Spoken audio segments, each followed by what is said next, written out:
So I was your typical American Christian. I believed the tenets of the faith, meaning I believed that Jesus was born on Christmas, that he died on the cross, that he was raised in Easter. But everything I believed you could have put on the front of a Hallmark card.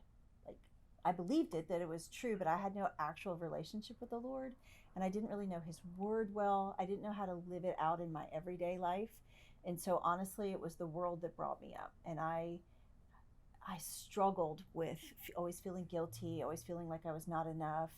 And it wasn't until I had children, I had two kids, that I put them in a Christian school because I wasn't a church going person, right? But I wanted them to be raised Christian because I believed I was Christian. And so it was actually when they were in the second grade, when my oldest son was in the second grade, he had memorized more Bible verses than I had ever read. And I began to see him develop this affection for the Lord and this place where he was actually communing with him and feeling like the Lord was telling him things that I realized like he had something I didn't have. And then my daughter, who was in kindergarten, she developed a relationship with the Lord as well. And so it was actually my kids that drew me in. And I was 35 years old when I began my what I would call my walk with the Lord. And so I was all in at that point too, and I just devoured every uh, chapter of the Bible. Like I'll never forget like turning the pages, like wondering what was going to happen next because I didn't know. I'd never read it. Like what's going to happen to Abraham? And it was in that journey that I was in a church where they had amazing classes, like amazing Sunday school classes and adult classes that actually, when I went to seminary later, I realized that that church actually had deeper classes than a lot of seminaries have. And so I was able to cut my teeth on the word. And I think that's one reason why I'm more the teacher type. Like I love to explore the hidden treasures that are there. And I feel like every time I'm digging into a Hebrew or Greek word, like I'm going on a treasure hunt with the Lord because he's going to show me something cool about himself or about people and about how much he loves them. And then I ended up volunteering for a church for a number of years. I volunteered for marriage ministry for a number of years.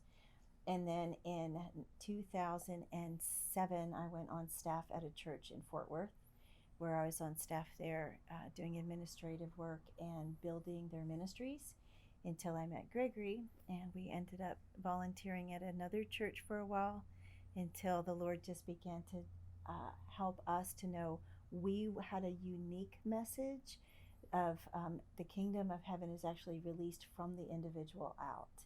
And so helping individuals, I think, became our passion, where we do teach classes, we write the books, we feed the poor, and then we ended up through learning the difference between being like vocational ministry, where you actually were dependent on your income. That was really a tough place. Like I didn't want to serve people and need something in return.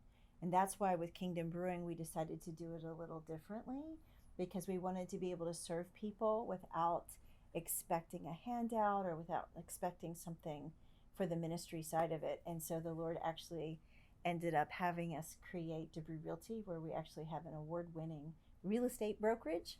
And so food and shelter, nonprofit, profit. And the Lord has taught us that the kingdom is released in every aspect of your life. So it should be released in business. Like the kingdom principles work as much in real estate as they work in ministry. Actually, more. Yes, yeah, they do.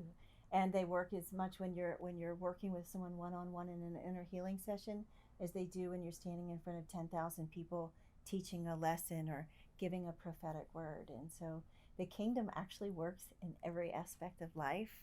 And for me, it was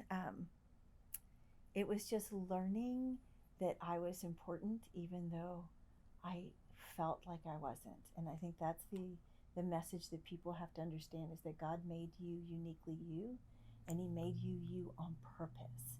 And if you don't show up as fully you, the world is missing out. And so often, because of our wounding, we hide who we really are. We go along to get along. Like we just want to fit in and be accepted. And often we had to do that as children in dysfunctional homes just to survive. But we have to understand is that when you're an adult, you're free to discover who you were created to be, and the world is waiting for you.